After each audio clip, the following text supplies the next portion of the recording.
Everything in Tokyo Revengers. The highly anticipated crossover that debuted about 2 months ago, month and a half ago in JP, is finally on global, which means there's a lot to cover, from the units to the equips. And ladies and gentlemen, let me just say this is going to be your one-stop shop for everything Tokyo Revengers. So let's not beat around the bush anymore, and let's dive straight into all of this information, starting with the units. In total, there are going to be 5 units coming with this crossover, and they'll be split up into 2 different parts. The first part will be featuring Mikey and Mitsuya, as well as Takemichi, but Takemichi is going to be the event unit, so you'll be able to get this guy for free, similar to that of Naofumi. And the characters coming in part 2 will be Dragon and Chifuyu. So let's talk about the character everyone can be expecting to get. It's going to be the boy Takemichi. As stated before, this is a free luck unit. And what you can be expecting from Takemichi is that this guy is a damage buffing supporter. He's able to buff up his own damage all the way up to 400%, but he doesn't have a true art to really go with it. There's no like oomph there. Once you get that 400% damage, it's just your art. But your true art is a lot more supporting. As you see, you're able to buff up everybody's art gauge by 30, and then you also increase all human allies attack by 100%. As for his passives, he's able to increase his own art gauge by his own luck at the start of the quest. Next, you increase your own art gauge by 10 per second when near death, and you increase your rank XP gain by 30%. He's very similar to stuff like Genos and all that. Free unit, kind of solid, maybe not used too much, but hey, he is there. He's free. You know, you can't complain about free. And next, we might as well talk about the leader of these delinquents, and that's going to be my man, Mikey. Mikey is probably the star of the show, I want to say, from this crossover. A lot of people have their sights on him, and it's for good reason. As you can see here, these are Mikey's slots and stats. All 5-star slots, and he's not the only unit from this crossover, by the way, that has this. He's all about critical damage. He's pretty much going to be one of the best critical damage dealers in the game. Not only does he have all this damage, he has stuff in his kit to help him achieve this level of damage. As you see, he has art gauge, plus he has a feint. He also is able to buff up everybody's damage by 70% if they're a human with his art. And then with his true art, he's buffing up everybody's crit rate by 100%. The real kicker with him, though, is his Tokyo Manji President. The higher your own HP percentage is, the more critical damage is increased, all the way up to 200%. He also increases damage to enemies by 30%, and you increase your own art gauge by 3 per second. So yeah, you can expect this man. You throw him on a team, he's going to be hitting super hard. Just give him other damage buffs, give him some support,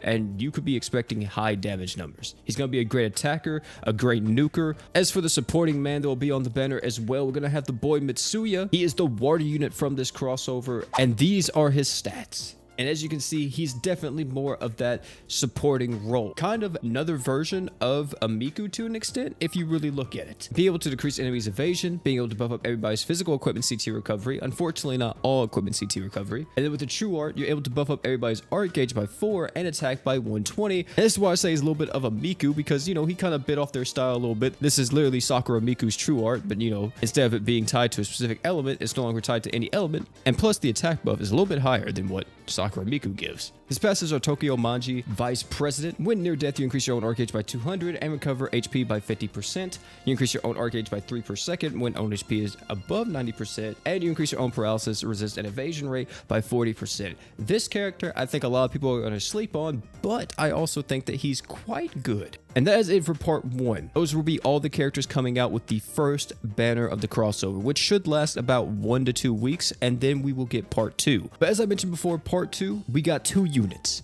Draken and Chifuyu. And these 2 characters are not to be slept on. Let's talk about the boy Draken. As you see, these are his stats and these are his slots. All physical, all magical. You know this guy's about the damage. As you see, with his skill, he's able to increase his own art gauge by 30. Also has some damage resist down in his kit. And with the true art, he's able to reduce enemies' physical resist by 30%. And this is stackable. Plus, he's able to art shin his allies by 2 arts per second. This isn't the part where he gets crazy. Just like all these characters, I think that their passives are kind of stupid. Draken is able to increase allies' physical damage based on how high this unit's HP is, up to 100%. So the higher Draken's HP is, the more physical damage he gives to his entire team. And this is just a permanent buff that he has. As long as he's alive on the field, he will be able to give your team all the way up to 100% physical damage up. At the start of the quest, you increase everybody's arts by 30 and you increase paralysis resistance by 100%. So Draken, I think, looking good not only as a damage buffer or a pseudo sub attacker, but also I could see people using him as a nuker. And last but not least, we have the boy Chifuyu. This man is the Earth unit from this collab. Pretty solid slots, won't cap, 5-star support, so you already know in my book, that's pretty good. With this art, he's able to revive an ally all the way up to 100% HP. However, if this art revives an ally, this art will not be able to revive another ally for 50 seconds. But wait, there's more. You also increase allies' stats by 30% with the art. So if you use it, you got a revive, plus you got a stat buff of 30%. Pretty solid to me. With the true art, you're able to give everybody a barrier for 6,000 damage, and you also increase everybody's crit resist by 30% and everybody's damage resist by 20%. As for his passives, he's able to increase everybody's support equipment cooldown by 10%. He increases his own freeze resistance by 100%, and he increases defense by 20% when under a damage barrier. Overall, I think a lot of people will also downplay Chifuyu and say that he's kind of whatever. He's not that great. Why use him whenever Sandstone's in the game? But I think there are some people that are going to really try to make this man work, and I think that he's gonna be pretty solid. And that's actually it for all the units. Those are all 5 of them, and now we move on to the equips. And by the way, the exact same thing with how the units were. There will be equips in part 1 of this crossover, and there'll also be equips in part 2 of this crossover. So with the part 1 equips, let's go ahead and start it off. We have the 5-star support that's able to increase everybody's arc age by 30, and then for 8 seconds you increase allied dark units damage by 40%. To be honest, if you're using a mono dark team and you don't need too much more arch gen, instead of running type 0, you could substitute type 0 for this equip to give yourself a little bit more damage. Next is going to be Mikey's Bike. This is a 5-star physical. You increase your own arc gauge by 2 for 6 seconds, and then if the user is dark, you increase your own arc gauge by 4 instead. To be honest, I need to check and see how crazy the arts per second on this, but just at face value, this seems pretty freaking good, especially being on a 25-second cooldown. Next, we have 5-star defense. It's able to buff up everybody's physical damage by 20% and dark res by 20% as well. Next, we have Mitsuya's Bike, which is able to decrease enemies' water resistance by 40%, and we have Mitsuya's Earring, which is a 4-star support. This is going to be buffing up the target's damage by 60%. And then we have one farmable support equip from this crossover. Unfortunately, only one equip from the event that you can farm, and that is going to be the Tokyo Revengers flag. Passive, you're able to increase your defense by 5%, and in the skill, you're able to buff up everybody's arc gauge by 25, and then for 10 seconds, you're able to increase human allies' attack by 35%. To be honest, if you're just starting out in this game, this is actually a really solid 5-star support that I really recommend farming, because this is a really good just AoE arch gen item right out the gate, especially since you don't have any. I cannot stress how good this actually is. And that's it for the part 1 crossover. So starting out the part 2 equips, we have a 5-star physical. As you see, you're able to increase your own damage to giant bosses by 40%, and when used for the first time, you increase your own arc gauge by 40. More of a nuking equip. However, I will say it's kind of good, I think, personally. I mean, it's not the craziest amounts of damage, but if you need the extra arc gauge, plus if you want a little bit extra damage, hey, not bad. And then we have the 5-star heal, which is able to heal all allies' HP by 20% and increase the arc gauge of the ally who has healed the most HP by 20. Me personally, I don't really like this equip too much. I think it's a little bit too random because you can't always just see who's going to get the 20 arc gauge 24/7, and I think you're going to be better off using just other equips. Next, we have a 5-star physical, which is Dragon's Bite. You increase your own attack by 100%, and if the user is human, you further increase your attack by an additional 50%.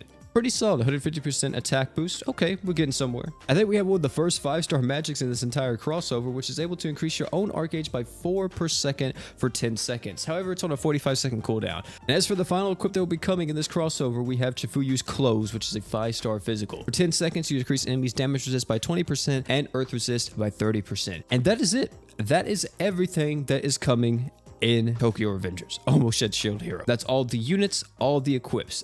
Of course, we have other stuff happening in the game. There's going to be stuff like login bonuses and all that. As you see here, you can get up to 136 crossover summon tickets, 93 equipped summon tickets, and more awesome rewards from login bonus and playing quests. But ladies and gentlemen, Tokyo Revengers is finally upon us. And I actually do have something to add here at the very end. I noticed this whenever I was recording this video, but they are censoring Tokyo Revengers on global, which I'm not surprised, but at the same time, I'm kind of like, why? So as you can see here, this is actually the Tokyo Revengers flag that I was talking about earlier, and this is the JP version right here. As you can see, it has the Manji symbol on it, but on global, it unfortunately does not. I don't know if this will be translated to all the other equips that had the Manji symbol on it. I'm almost positive it will be, because the Manji symbol is, of course, very similar to that of another symbol, even though they are both completely different. But I can understand at first glance, you know, it looks like that, so I could see why they are censoring it for global, but they didn't censor it for Japan, since in Japan, it's more widely accepted and people will also understand its meaning in Japan. As for global and the West, not everyone may know the difference between the manji and the other symbol. Also, if you want to know why I'm not saying its name, I don't want to get demonetized. So yeah,